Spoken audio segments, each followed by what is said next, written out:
Hello, everyone. Welcome to Perspectives in Professional Psychology. Really appreciate you joining us this evening. I'm really excited about our discussion today. We have Dr. Bob Foltz with us, a clinical psychology faculty member with our PsyD program in Chicago. Welcome, Dr. Foltz. Thank you. Thank you very much. It's a pleasure to be here. Tonight we're going to talk a little bit about your kind of an area of expertise for you, and in particular, a book that is going to be coming out soon that you are the author of, called No Method to Madness. So, could you tell us that No Method to Madness talks a little bit about and kind of offers a critical perspective on psychiatric treatment for youth? Can you tell us a little bit about what drove you to write a book like this? Yeah, so I'll give a little backstory about the journey that got me here. When I was a student in my undergrad studies, I started working in psychiatric hospitals. Hmm. And at first, I was just captivated by the condition of schizophrenia. I worked with adults back then and spent quite a few years working as a mental health technician in psychiatric and for the most part acute settings. I was typically in admission units or acute care units for severe psychiatric conditions. And in that position, you get to spend hours of the day just hanging out with clients. So in those discussions, now I was getting my psychology degree at the time in undergrad, and I was having conversations about their symptoms, their experiences, but I was completely being educated about the medical model and how the reason people were getting hospitalized is that they were non-compliant with their medications and that they needed to get back on their medications. They needed to Yeah. get stabilized on their medications. But as I was having these conversations hour after hour and day after day with clients, the message I started getting from them was that they really didn't like taking their medications. Yeah. And and I started to kind of filter that through like if I have the flu or something and I could take medicine for relief of all the agony of having the flu, all the pains and vomiting and all the problems, I would take it and I would be compliant with that medication to get that relief. And it struck me that as terrifying as the condition of schizophrenia is, people were not wanting to take their medications. Yeah. So that started to challenge some of the paradigms that I was being educated on. So as I came to Chicago, and so I was doing that for years. And as I came to Chicago, this was back in 1990 when I came to Chicago for graduate school. I kept working in hospitals throughout my graduate education. And I was hearing the same thing. I was Yeah. working with adults diagnosed with schizophrenia for the most part. And then probably in the mid 90s, a colleague called me and said, "Hey, Bob, do you want to work in residential treatment?" And I was like, "What's residential treatment?" So I took the job. I was a clinician in residential treatment settings with troubled youth. And what I found there really started to motivate my research and my scrutiny over this literature because in those settings, it is not uncommon that young people are being medicated with many medications at the same time, which goes well beyond any established evidence base. And I was hearing the same thing from the young people that I don't think the medication is helping me. It makes me feel weird. I don't like it. And or they'd be sleeping all day because of being over medicated and too sedated. So because we were in this era of evidence-based treatment, I started to ask, I started to review the literature and I started to ask questions and I started to be a little disruptive in that environment. And, as training to become a psychologist, when you start pushing on the medical model, there's a bit of kickback. So I was dealing with those politics as well. But I spent 15 years as a clinician and then administrator in residential treatment settings. And I guess my wheelhouse was really the severe psychiatric conditions. I didn't have as many kids under my supervision with like disruptive disorders. It was more like the psychotic disorders, the bipolar disorders, the severe trauma reactions. Yeah. And those kids were just getting handfuls of medications. And I kept wondering, this is not what the research is telling us should be helpful. Yeah. So anyway, so years and years of that work. And my first publication was in the early 2000s, because by this time I had started really accumulating a lot of literature about what is supposed to work, what's not working, and how these things are supposed to be working, and what we really understand about these different disorders. So then fast forward to 2009, I started teaching here at the Chicago School. And one of the courses that I've just been had the opportunity to teach for so many years now is pediatric psychopharmacology. And it's allowed me to stay at pace with all the new research coming out. Yeah. And, it's what I love reading, it's what I love researching. So I've had the opportunity to just dive into this literature for many years now and really scrutinize it in a way that my whole goal in writing the book was to lay out the research of what we know, examine our prescription patterns and our diagnostic patterns, and then challenge the field to really think more creatively about optimizing the outcomes for our young people. Because even the best evidence says that these medications only really provide temporary relief. Yeah. But we are keeping kids on these things for a long, long time, well Yeah. beyond any evidence base. So Yeah. when I kept getting hit with this information for years now, decades, I was like, you know what? It's time I write all this stuff down, and decided to do the book. It's interesting. The story you share kind of aligns with some of my experiences as well. I'll share a couple of them. So I did my internship in Chicago, and my first rotation was inpatient psychiatry. And I didn't have a lot of experience with inpatients at that point, but we would have folks kind of come into the unit, and a lot of times um, they were in the unit because of an episode that was triggered by being off of their medications. And I even remember a psychiatrist telling me, because we had several people come in who had been diagnosed with bipolar disorder. And I don't remember the exact number, but he says it takes 3 or 4 or more inpatient hospitalizations before someone with bipolar disorder finally decides to become compliant with their medication Oh. schedule. And when I had conversations with these patients, a lot I'd ask them, why is it that you're not taking your medication? And for many of them, the side effects were worse Mhm. than the symptoms they experienced when they weren't taking it. And Yep. there's some really profoundly negative side effects for a lot of these medications. Yep. And then my next rotation was in the emergency department doing psychiatric triage late nights. And it was the same thing there. So we'd have people come into the emergency department having some sort of acute episode. And a lot of times it was medication related. And it wasn't always because they hadn't been taking their medication. Sometimes it was because they had started a new medication and had a really adverse reaction. Yep.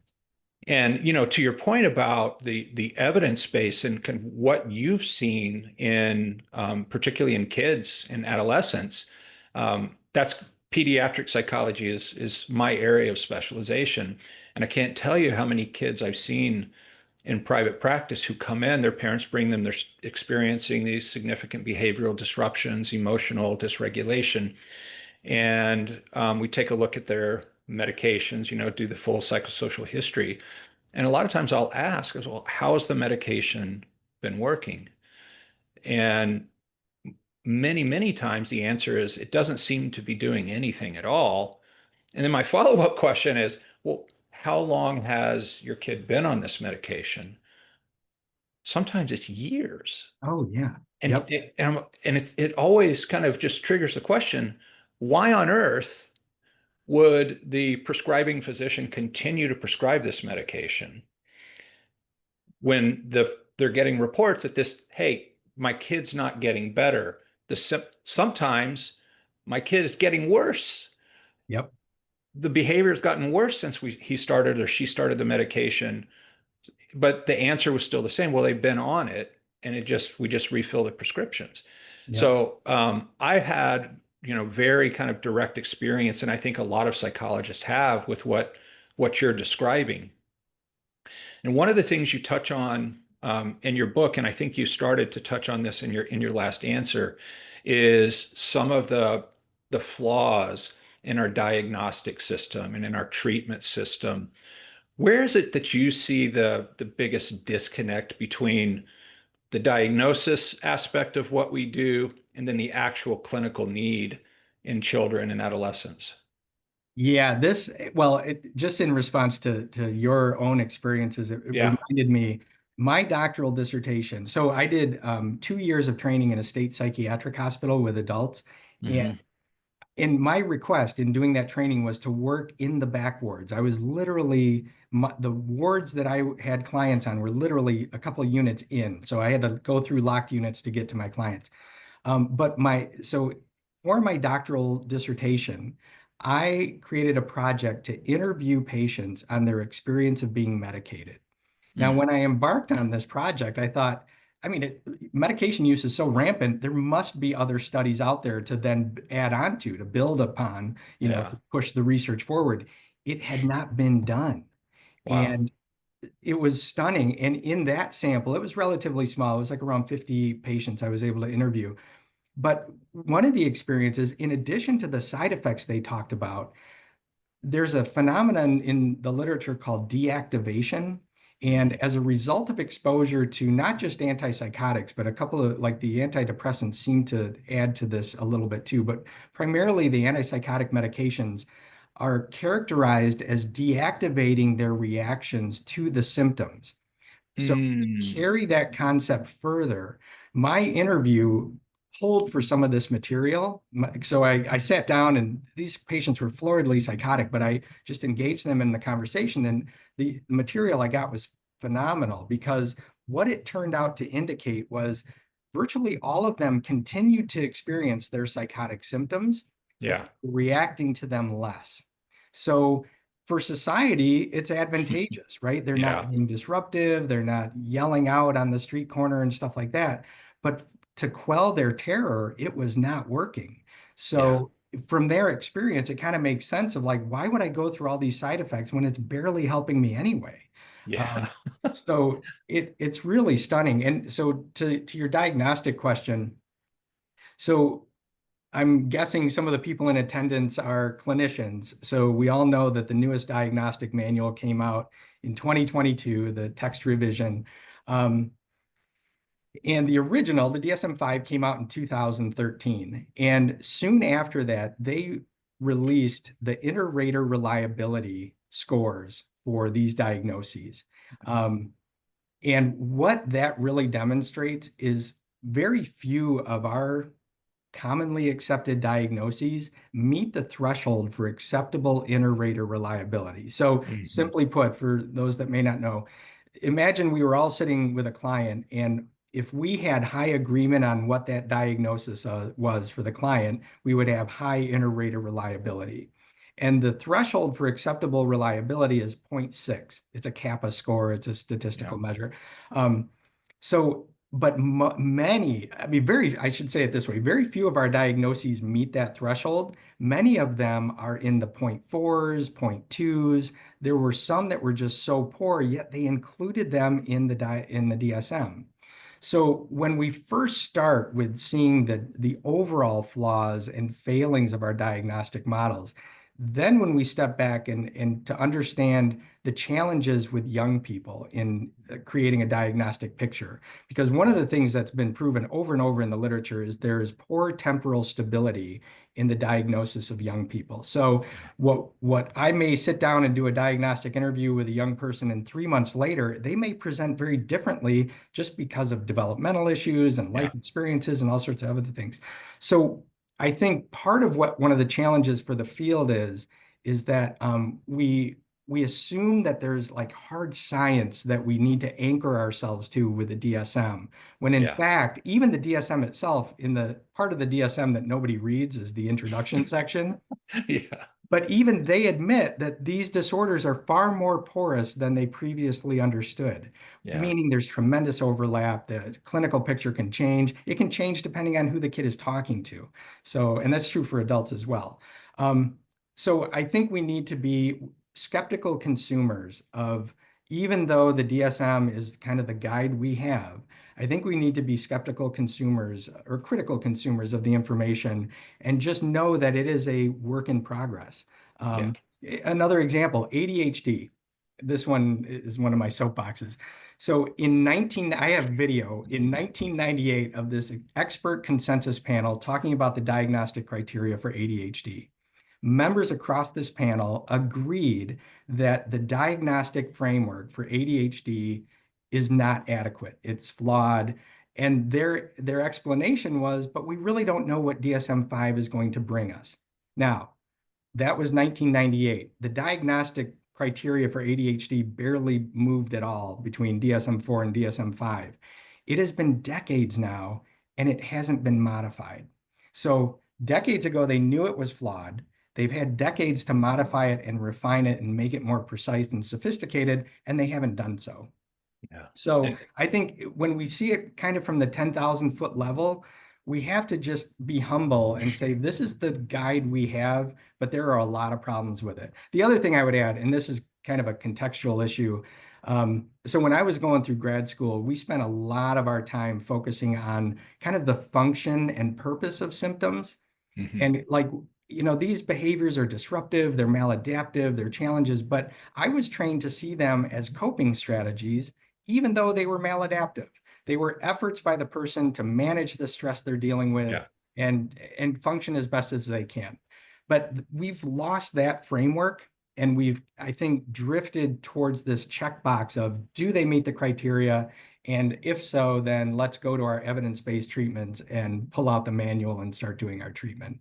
So I just, in general, I think people need to recognize that the DSM is a very flawed document. Yeah. It's what we have, but we need to just embrace it with its failings. But then also we need to step back and appreciate that there is a very valid framework to understand symptoms as unmet needs. And if we took that approach in looking at young people, I think we would approach the work in a different way. Yeah, I think that's a fascinating perspective. It's so interesting. I think that when you talk about the poor inter-rater reliability, and I think almost any psychologist has had this experience. I know I've talked to colleagues and they feel similarly. When you go through graduate school, you feel like you're going to come out and you're going to have this core set of skills that will allow you to engage in, sophisticated, accurate diagnostic procedures, come up with a diagnosis and drive a treatment plan from that that's evidence-based and have great outcomes. And I think to a certain degree that's true.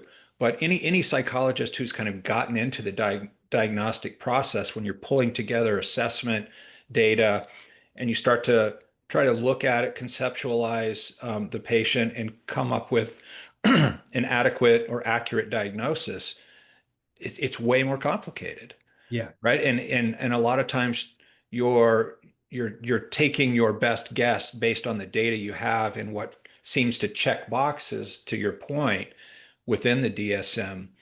And then you go to, the diagnostic criteria for ADHD, and I've felt this for a long time. It is inadequate. I don't think it adequately captures what we need to capture to effectively diagnose a kid or an adult who has ADHD.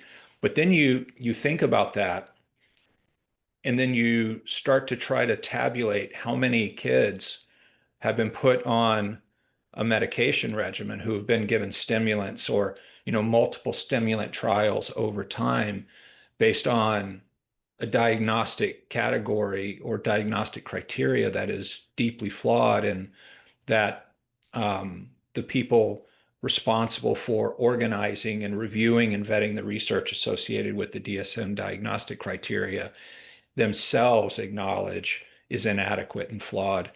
And it really feels like an injustice, a travesty for kids. Yeah. And ADHD is one of those categories. I think because it's so prevalent and so kind of easy to meet the criteria.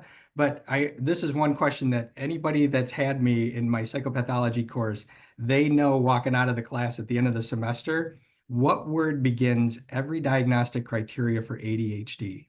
And the answer is often. often fidgets, often gets out of their seat, often Yeah. interrupts. But the key to that, I mean, fine. So I always make this point with my students too. There's no doubt that kids are challenged within our academic environment. There many kids are disruptive, bouncing off the walls. That happens. So I'm not indicating that it's not a problem. We can call it whatever we want. Yeah. But when the diagnostic criteria begins with often, often for me, if I meet with Yes. Billy every week and he does the same thing each time I meet with him, that's often. But for a Mhm. parent, often is a very different definition. And for a soccer coach and for a teacher.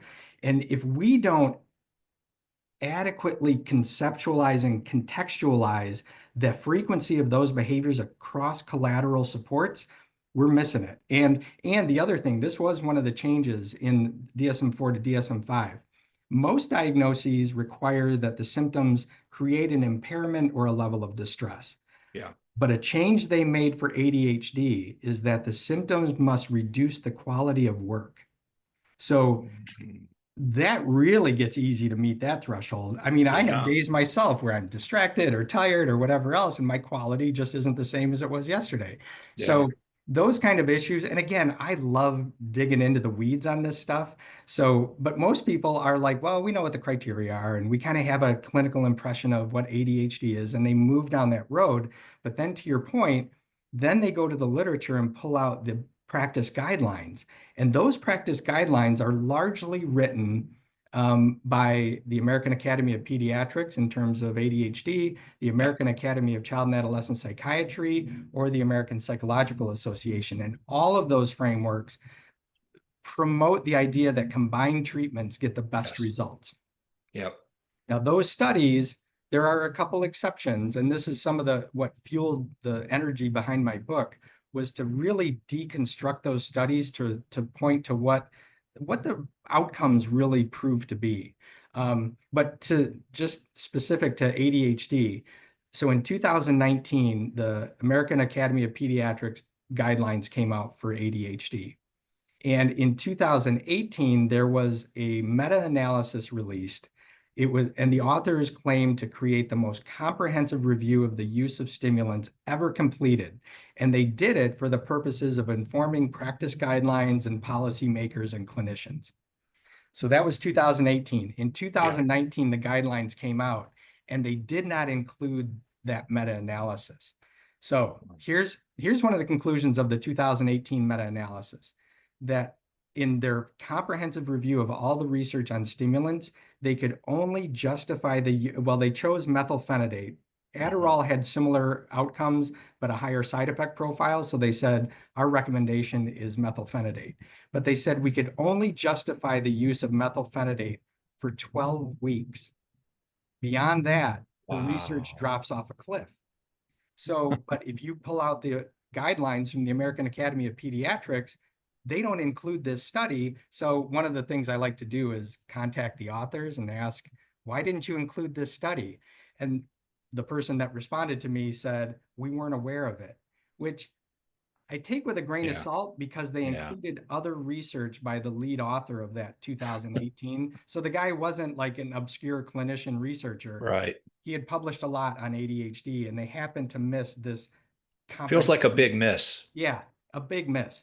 But you know, everybody can't scrutinize the research like I do. So they pull out the practice guidelines and they follow the guidelines from the American Academy of Pediatrics, which means kids stay on these medications indefinitely, expecting positive outcomes when Yeah. the research doesn't support it. Yeah. Yeah. And, potential long-term side effects, Yeah, just it's troubling to say the least. yeah, On that point, when you think about kids being on medication a lot, I know that a lot of times the issues that lead to the conversations about getting a diagnosis and potentially getting on medication arise through problems at school. Sometimes it's a combination of, disruptive behavior at school and disruptive behavior at home. But when that happens, I think parents feel a lot of pressure to, especially after the diagnosis, get that diagnosis. But once they have that, there's a lot of pressure to get your kid on medication. I think in some ways parents feel compelled sometimes. And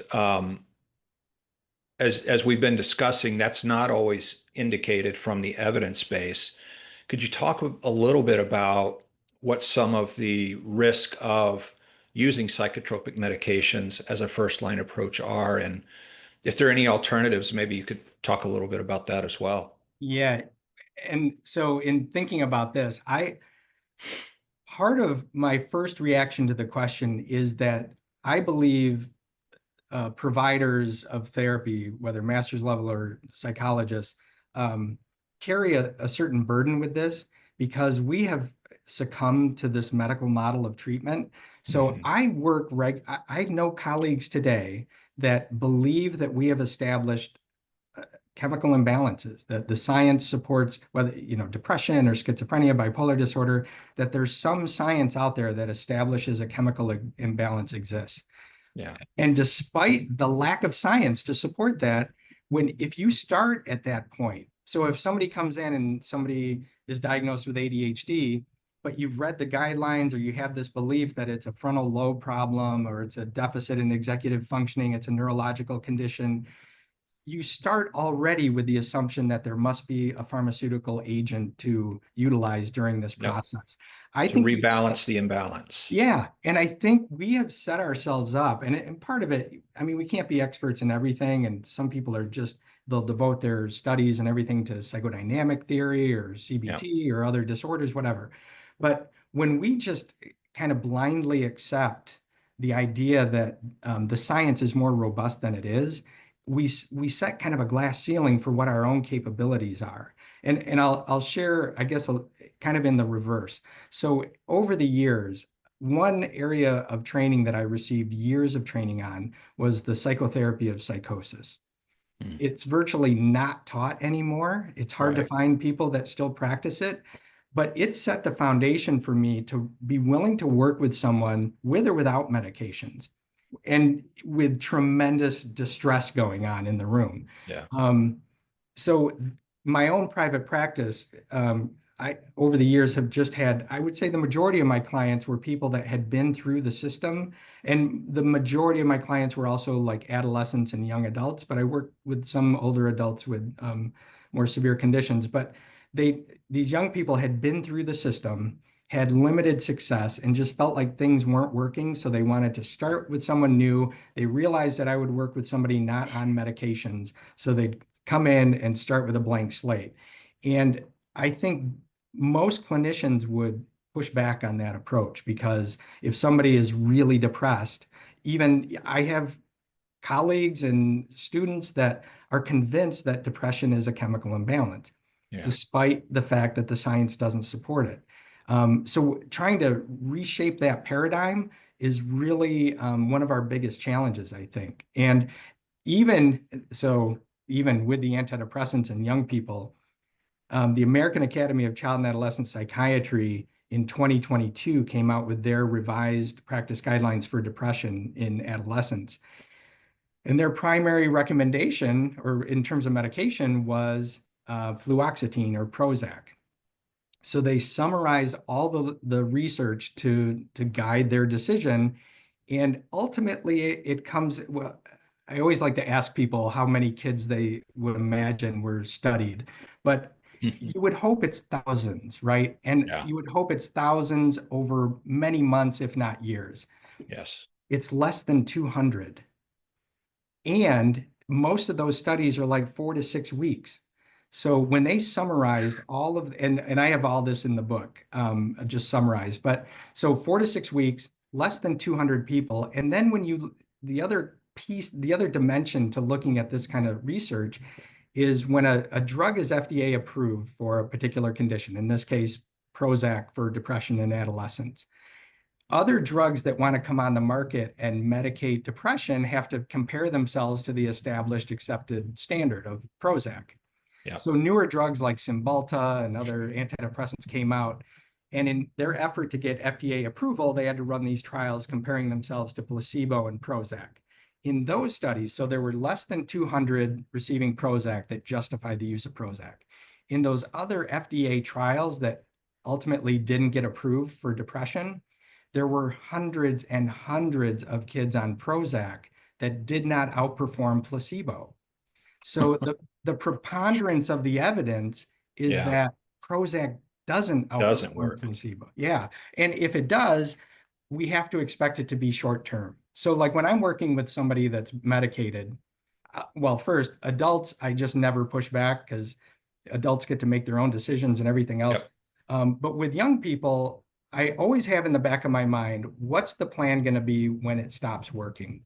Because part of that means helping support the parents because things can get complicated, helping educate both the parents and Yep. the young people and the school staff and everything else. Because when the benefits begin to diminish, all sorts of other resources and services need to be activated to provide the Yeah. necessary supports.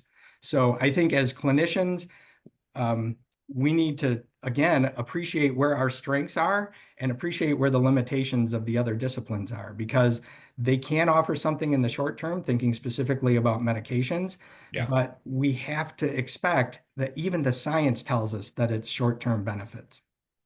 Yeah. It's interesting too. I want to go back to something you touched on early in our conversation, and that was kind of the functional nature of symptoms. And I think that's something that gets missed so often, right? People think of medication as, like you said, fixing an imbalance, that's going to be the way forward without the work in Mhm. some sense, right? But there's this whole the maladaptive coping conceptualization suggests that there are environmental things going on that are impacting the symptom presentation. I often think of all of us walking around with kind of an invisible toolbox Mm. of adaptive or more productive coping skills. And some people's toolbox has a lot in there. Some people's Mhm. has just one tool, right? It's a hammer or it's a screwdriver. Um, and so that's what I think is so critical to think about in terms of what the alternative is, or what the side by side is for a short-term course of psychotropic medication. The Yep. focus has got to be on kind of understanding the environment and what the triggers are for the symptom presentation, what's in the adaptive coping toolbox, and how do we help kind of build insight around that? How do we build skills? Because you're right. I mean, even if the medication does work, that wanes over time, many Yep. times. Yep. And if you're relying on a single treatment approach like a psychotropic medication, you're going to get stuck in a loop, right? So, well, the Yep. Prozac isn't working anymore. Let's see what else is in the formulary that I can prescribe that might get you back to where you were Yeah. feeling good during the previous course of treatment. And then Yeah. it becomes that kind of continuous long-term cycle of psychotropic based intervention without thinking about how to build that good coping skills toolbox for the individual. Yeah. And in this, you're hitting a key piece because the science, the research tells us that these benefits diminish. But because of that initial phase of perceived effectiveness, we get into an attribution bias. And then we think, Mhm. well, it worked early on, so let's increase the dose, or let's Yeah, add something to it, or switch something, or now they're on 3 medications. And there's this yeah, never-ending pursuit to get back to that point when in fact the science doesn't support it. We get really passionate about chasing what worked at the beginning. And the other piece, I mean, we've all seen the image of Bronfenbrenner's ecological model, and that's the framework. I mean, I was just talking to my students earlier today about it. We should think, regardless of what our theoretical orientations are, and many people just drift one way or the other, but yeah, we should start with a systems foundation. absolutely. And especially for young people today, there are so many infiltrating pressures Yeah, on these different systems around them that it takes us right back to the function and purpose of these symptoms or these yeah, maladaptive behaviors. Even calling them symptoms is, but it's just their best efforts to cope with a very complicated world out there. yeah. And we need to think in terms of that Bronfenbrenner model. I couldn't agree more. And I think there's kind of three pieces that I always ask about that I think unfortunately often get overlooked when you just kind of jump to medication as an option. And I ask this of parents, every parent of a kid that I see, talk to me about the sleep patterns. Oh, Talk to me about the dietary patterns. yeah. Talk to me about the physical activity patterns, because there is a substantial amount of research supporting the impact of high quality sleep, regular physical activity, and a high quality balanced diet on how we're functioning emotionally, behaviorally, and socially.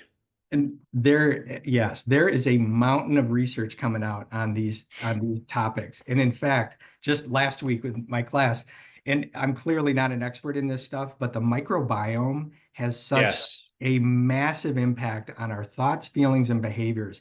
In fact, I showed my students a video that details that the gut bacteria, I love some of these statistics. The bacteria in our gut outnumber our human cells 10 to 1. So Yeah. we are far more made up of these little bacteria, and they have direct influence on neurotransmitters, Yeah. on and it accounts for almost 80% of our immune system functioning, Yeah. which is stunning because the other thread that I've been paying attention to lately in the literature is the role of inflammation. And Yes. inflammation seems to be tied to almost everything. In fact, Everything. one of the colleagues here in Chicago sent me an article. Dr. Fogel, who teaches our biobases and psychopharm track, sent me this article that there's even an anticipatory inflammation reaction Yeah. from the environment. So our body is so sensitized to defend against threats. And we can stimulate an inflammatory response just in the approaching threat. It Yeah. doesn't even have to be ingested or something. It's Yeah. just in our environment, which is amazing.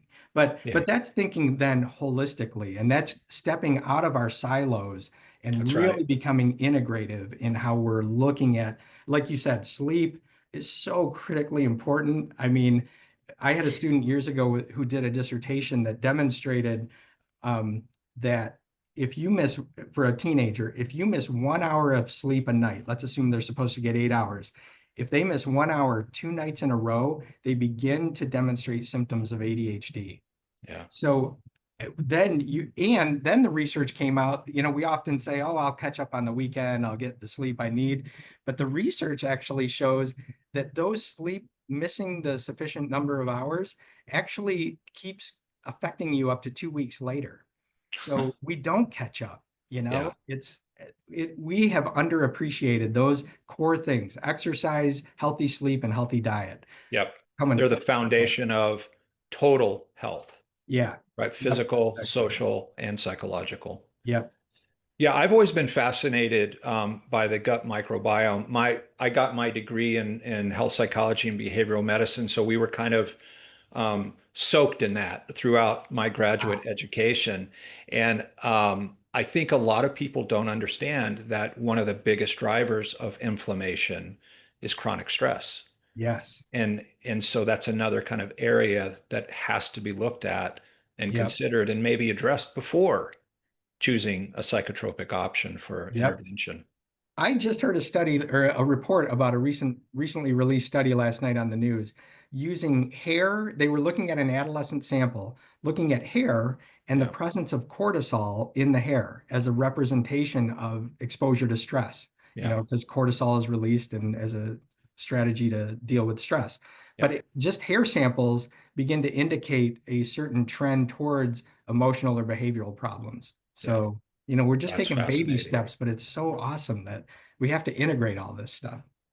And you might know the exact number, but there's a large percentage of this all of our serotonin produced by the microbiome, It's correct? virtually all of it. It's Yeah, the estimate.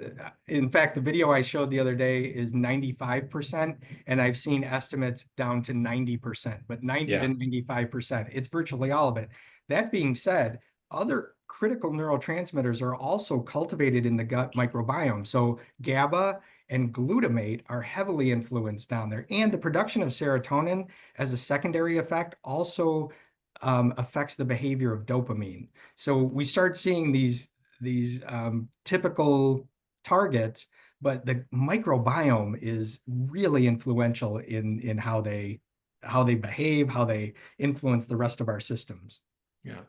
So you've talked a lot about some of the shortcomings of the medical model when it comes to, identifying effective evidence-based treatment approaches for youth in with mental health conditions.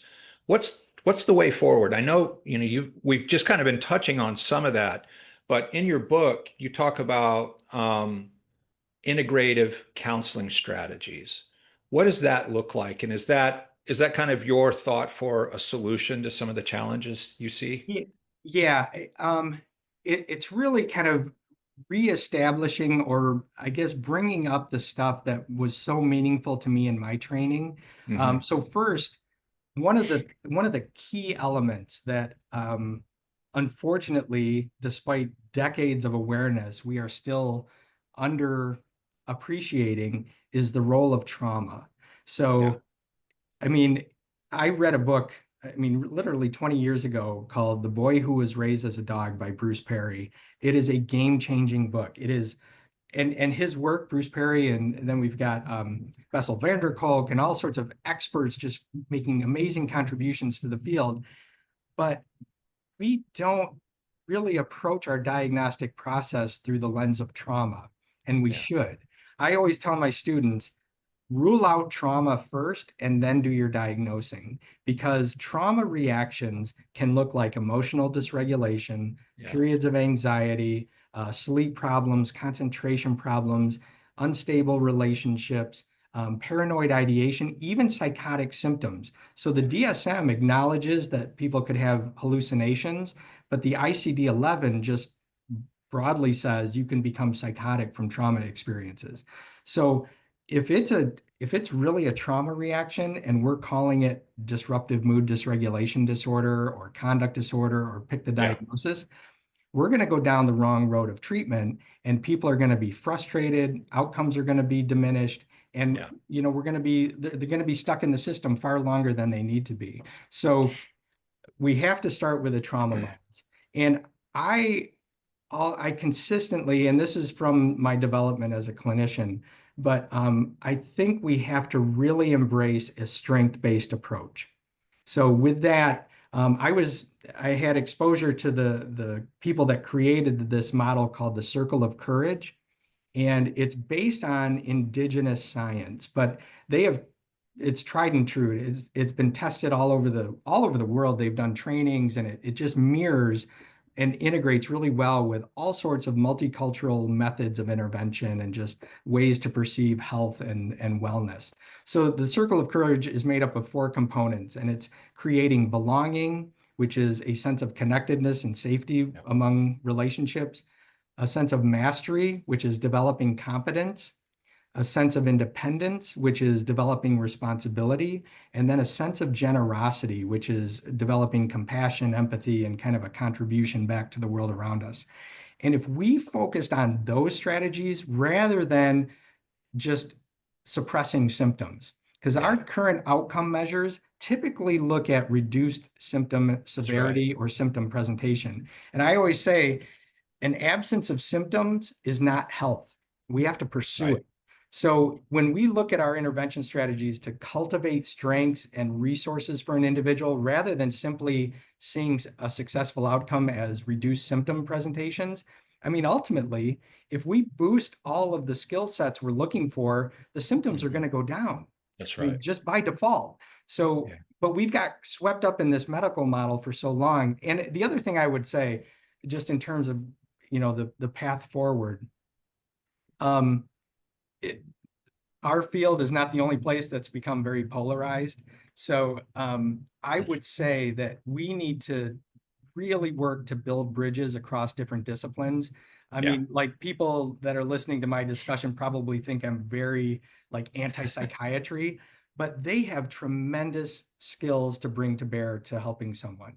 And the more collectively we can work together, the other, like working with young people so much, like occupational therapists are just critically important and underutilized in my view. Yeah. I mean, schools and different like health centers use them, But like in terms of collaborative care at an outpatient basis, we should be doing a lot more work with occupational therapists. They just have another skill set that we don't typically incorporate and can really Right. be advantageous. So I would say be strength-based, really focus on cultivating the strengths and, appreciate the distress that's going on, but we have to build these strengths, approach it through a trauma-focused lens, and really work on collaboration and building these. Because, I mean, to that point, being in Chicago for decades now, I've established a really valuable network of psychiatrists that I trust. And when a family comes to me and says, Billy doesn't want to be on his medications anymore, what are we supposed to do? Because as a psychologist, I can't prescribe, I can't make recommendations one way or the other. So I'll connect them to somebody that I trust that I've worked with many times to get people off Yeah. medications. And then it's phone calls, it's back and forth, but it is an ongoing process that if they're going to come off an antipsychotic, for example, I know that I may need to see them more frequently for a while. Yeah. But that's just part of the plan. It's not a failing. That's the other thing it reminded me of when we were talking before about, when you have to increase the dose and add more medications. Ultimately, we start using the phrase treatment resistant. And that's a disparaging term towards clients, but Yeah. it's not, it's the science tells us that the treatment's going to stop working. So Yeah. we're blaming the We put patient. it on the client. Yeah, we're blaming them, Something but it's, intrinsic to them yeah, is causing yeah. resistance. Yeah. Yeah, it's That's so interesting. frustrating. But I mean, it's really about building back to Bron from Brenner's model. It's about creating a community of support. When we think Yeah. about circling that client with resources, we put too many eggs in the medical model basket. Yeah. It's a basket we need to have, but there are a lot of baskets out there. Yeah. Where we get into trouble and have historically is when we work in isolation, Yep. right? When we're not talking, when we're not engaging in collaborative care for the people that we see. Because to your point, it would be easy, I think, to demonize psychiatry based on some of what we've seen.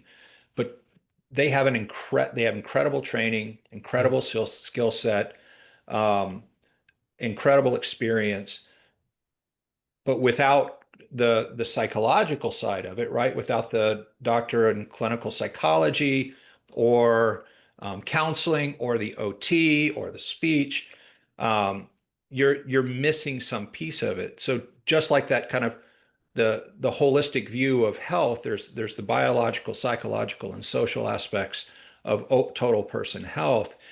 If you think about health from that perspective, you need multiple professionals to create that kind of system of care Yep. to address all of the major components of what it means for an individual to be healthy.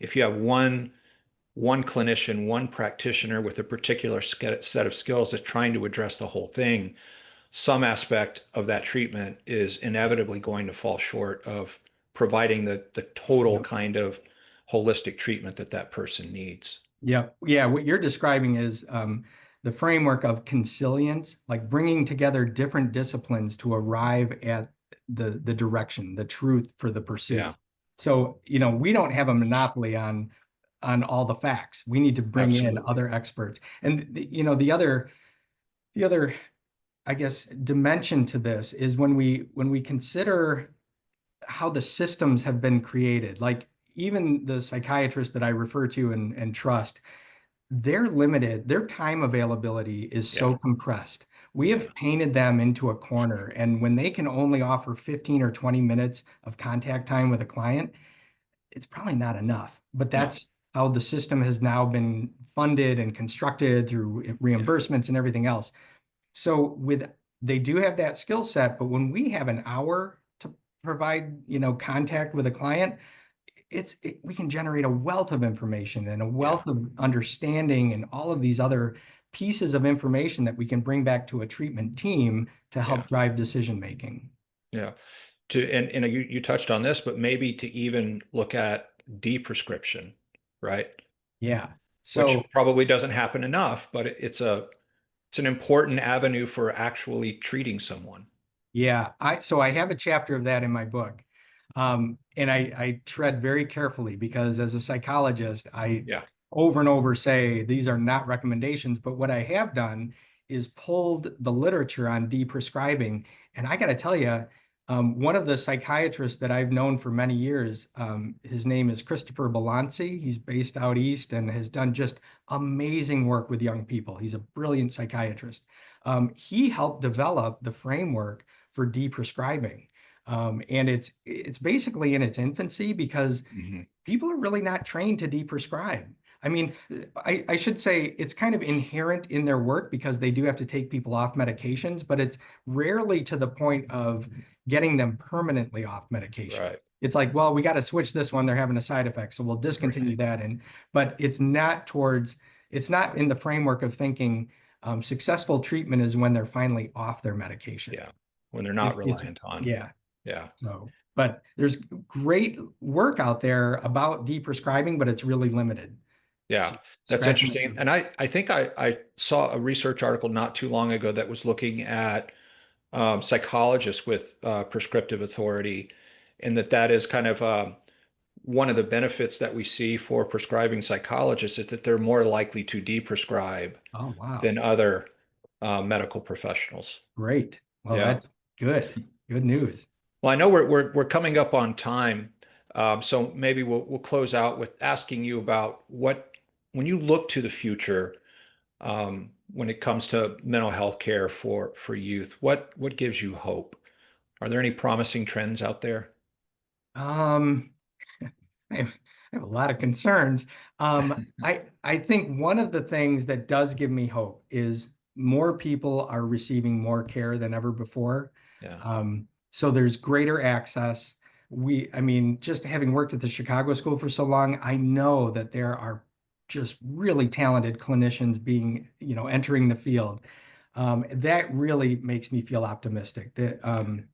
But when I start to think the bigger picture of the impact of social media, the suicide rate, that despite all of our evidence-based treatments, the suicide rate for young people isn't coming down. no, Rates of depression and rates of anxiety are going up. And part yeah, of that makes me think back to the idea kind of collaboration. We need to be reaching beyond our field to capture all of these different phenomena that are impacting young people. Because I know the talent is out there to help support their recovery and their mental health wellness.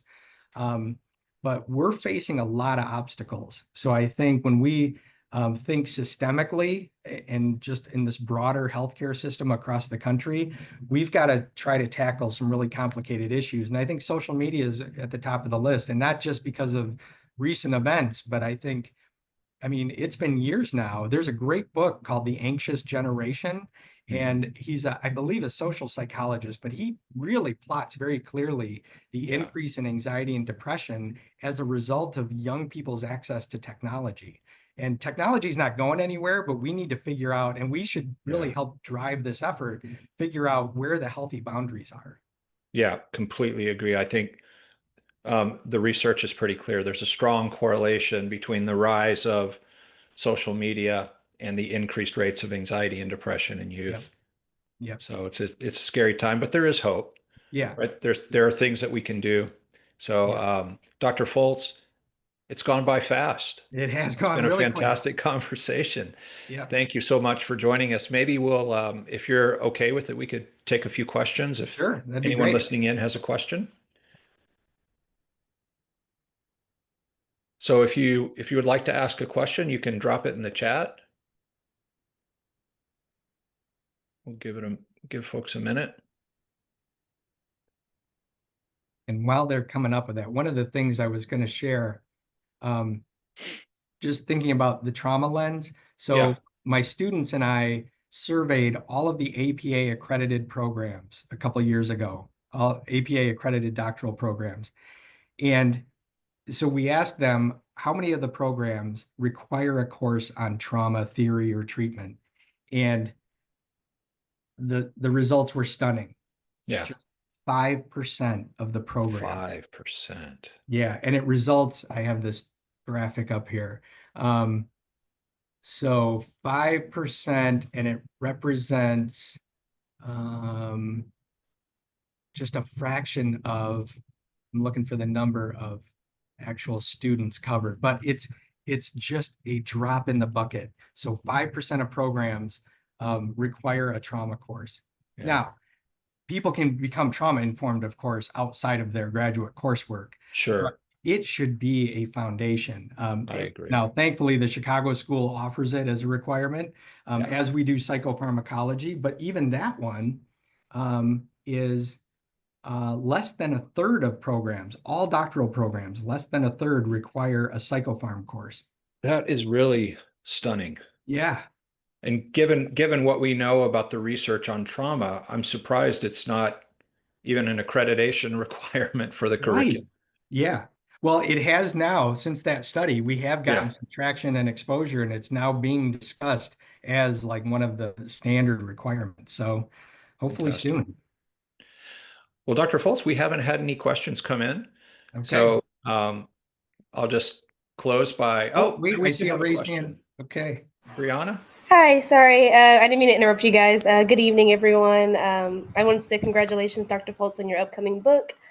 My question is just pretty short and simple. What are your thoughts on how possibly untreated trauma in childhood ends up developing into adulthood? And basically, when parents want to toe between, I don't want to necessarily overly medicate my child, but I also know that there needs to be some type of resolution to their behaviors. Yeah, well, so great question. So the unresolved childhood trauma, I mean, the literature, we could start with the ACEs study. So the Adverse Childhood Experiences study asked people about 10 different adversities that they could have experienced. And the way the questionnaire was did this adversity occur before the age of 18? So based on if it was a yes, no, if it was yes, you got a one. And based on that research, then they were surveying, collecting health data on people. The average age was 56. So there was almost a 40-year window of time between if the adversity occurred and the health outcomes that they were looking at. And the research is just robust. I mean, and the more trauma exposure you have, so if you have, it's typical, I think the figures were like 2/3 of people have at least one adversity. The higher exposures were upwards around 4, which represented only about almost 17% of the ACEs sample. But once you hit 4, you really start to see a lot of complicated physical health and emotional behavioral health and negative interpersonal outcomes. So this kind of speaks to a concept called allostatic load, that we all have kind of this threshold of what kind of burdens we can carry. And it seems like 4 adversities in our lives before the age of 18 really seems to be a tipping point. And there's individual variation in that, but unresolved, untreated trauma really can have a major impact. And then to your other question about when parents are really struggling and they're just, wanting to utilize medications for something, I would approach that with the assumption that, yeah, it might work in the short term, but what are we doing in the meantime to make sure we've got the resources to support this kid once the medications stop being effective? We had a question come in the chat. To what extent are expressions of depression or self-harm among youth influenced by peer pressure or social trends? It's a great question. I don't know the hard numbers on it, but it's a huge influence. Part of the dilemma or the problem with social media is so much of it is just fabricated, Yeah. and people can quickly, their self-esteem, their sense of self-efficacy, everything that they're trying to aspire to improve can really quickly become diminished as a result of social media. And the other piece about teenagers is this kind of concept of impression management. Adolescent years are just critically dynamic in people trying to figure out who they are, how other people perceive them, and everything else. And it can be a really hostile environment out there. So that can quickly take its toll. So depression, anxiety, self-harm, all of those are just inherent components of somebody struggling to find themselves, feel accepted, feel like they're on a path towards success. Yeah, I often think of the quote, I think it was Roosevelt, comparison is the thief of joy. Mm, And yes, social media is a lot of manufactured yes, comparison, unfortunately. absolutely. Yep. Yeah. Um, please forgive me if I mispronounce your name, but Shay, do you have a question? Oh, yes. Good evening, um, Dr. Lance. I don't know if you can hear me. We've Yep. got you. Yes. Thank you all so much. It's been very inspiring. I'm a military chaplain, and I am jumping into psychology because what I've found is working with most of the soldiers, you deal with the spiritual aspect of their health, their mental wellness, but then you find that there's still a big gap. So I was like, okay, how can I bridge this gap? And I thought of psychology. So I'm coming in freshly from that chaplaincy background. What advice can you give someone like me with zero background in psychology, just trying to uh, go through the prereqs to get on the program? What one advice can you give me to inspire me for this great step? It's a great question. I would say, well, one, just start digging. There are so many good books out there, and with military experience, so many good books just related to trauma. So that is, even if trauma is not your ultimate pursuit, it lays such a foundation of our understanding of how experiences can impact us. So I would start there. But the other thing I always encourage students looking at graduate school and wanting to pursue a career in psychology is just understand that it is an unfinished field. And if you maintain your passion for the topic and a sense of curiosity, that alone is going to carry you a good distance. So when I first started in the field, I had no idea where I wanted to end up. And working then with adults diagnosed with psychotic conditions, then landing working with troubled youth, it has become my career. So I've just kind of weaved my way through it. But yeah, just follow your passions and stay curious. Thank you. We've had a couple more questions come in, Dr. Foltz. This one is from Kieran. Kids often need support right away, but at the same time, there's a risk of rushing into a diagnosis or medication. How do you think professionals can strike that balance between rushing to support and potentially misdiagnosing and improperly medicating? This is another major problem in the field. And I'll start by just saying it's part of the system that we've constructed. So for someone to receive services that are using insurance, if you're using insurance to receive counseling services, therapy, whatever, it requires a diagnosis. Now, that's a major problem because I've had phone calls with insurance companies that said, well, you know what? The diagnosis you're using isn't severe enough, so we're not going to reimburse for services. And I'm like, well, I'm trying to avoid a more severe condition. So it doesn't make sense to me. But there are clinicians out there that offer like sliding scale and pro bono services, but I would really recommend getting in early. So, sometimes we just kind of wave off somebody's distress and say, oh, they're just going through a time right now, or they'll be fine. But those are the moments to really start paying attention, because some of the stats, this is interesting. 50% of all psychiatric diagnoses are applied by the age of 14, 75% by the age of 24. And symptom presentation usually begins 2 years before the diagnosis is given. So these are general stats. I mean, it could vary individually. But that means first off, it means it's a young person problem. Second piece is when symptoms are starting 2 years in advance, we've got a lot of opportunity to get in there and make changes.